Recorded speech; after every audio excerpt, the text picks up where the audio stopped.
महालक्ष्मी व्रत कथा। एक बार भगवान विष्णु भूलोक में गमन के लिए जाने लगे, तब माता लक्ष्मी ने भी हठ किया कि वह भी उनके साथ भूलोक भ्रमण पर आना चाहती है। भगवान विष्णु के बहुत समझाने पर भी माता लक्ष्मी नहीं मानी और साथ जाने की जिद करने लगी। तब भगवान विष्णु ने कहा कि मैं आपको एक शर्त पर साथ ले जा सकता हूँ। माता लक्ष्मी मन ही मन खुश हुई कि चलो सशर्त ही सही भगवान के साथ जाने का अवसर तो मिला। माता लक्ष्मी ने कहा कि मुझे सारी शर्तें मंजूर है। तब भगवान विष्णु ने कहा कि मैं जो कहूँ, जैसा कहूँ वैसा ही करना होगा। और फिर दोनों धरती पर आकर विचरण करने लगे। एक जगह आकर भगवान विष्णु ने कहा कि मैं दक्षिण दिशा की ओर जा रहा हूँ, आपको यहीं पर रुककर मेरा इंतजार करना होगा। ऐसा बोलकर भगवान विष्णु दक्षिण दिशा की ओर चले गए। अब माता लक्ष्मी को जिज्ञासा हुई कि दक्षिण दिशा की ओर ऐसा क्या है जो भगवान मुझे अपने साथ लेकर नहीं गए। लक्ष्मी माता का स्वभाव वैसे भी चंचल है, इसलिए वे वहां पर ज्यादा देर नहीं रुकी और दक्षिण दिशा में भगवान की तरफ जाने लगी। कुछ दूर जाने पर माता को सरसों का खेत दिखाई दिया। सरसों का खेत फूलों से भरा हुआ था, जिसने माता लक्ष्मी का मन मोह लिया। वह वहीं पर रुककर अपना श्रृंगार करने लगी।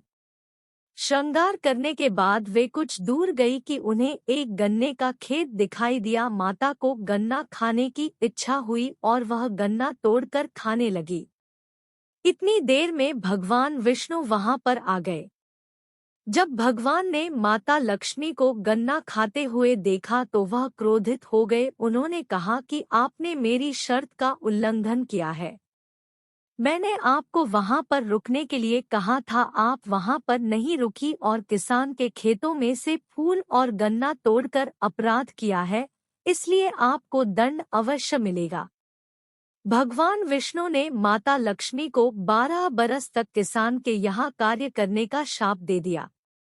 अब विवश होकर माता लक्ष्मी को किसान के घर रहना पड़ा। एक दिन लक्ष्मी जी ने किसान की पत्नी को देवी लक्ष्मी की प्रतिमा की पूजा आराधना करने को कहा और बोला कि इससे तुम्हारी हर मनोकामना पूर्ण होगी व तुम जो भी मांगोगे वह तुम्हें मिलेगा।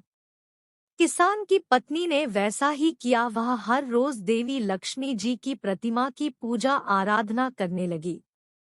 कुछ दिनों में ही उनका घर धन्य धान्य से पूर्ण हो गया और घर में सुख समृद्धि का वास हुआ। अब उनके दिन सुखपूर्वक बीतने लगे। धीरे धीरे 12 बरस का समय व्यतीत हो गया। जब भगवान विष्णु माता लक्ष्मी को लेने के लिए आए तो किसान की पत्नी लक्ष्मी जी के पैरों में गिर गई और उन्हें वापस ना जाने का आग्रह करने लगी।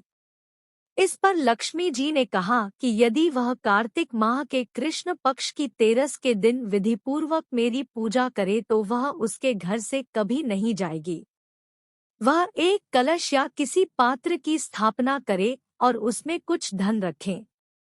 किसान ने माता लक्ष्मी के बताए अनुसार पूजा कर कलश की स्थापना की और किसान के घर सुख समृद्धि रहने लगी और घर धन धान्य से पूर्ण हो गया। हे लक्ष्मी माता, जैसे आपने किसान पर कृपा की वैसे सब पर करना। महालक्ष्मी व्रत कथा सुनने वाले को, कहने वाले को और हुंकारा भरने वाले पर करना।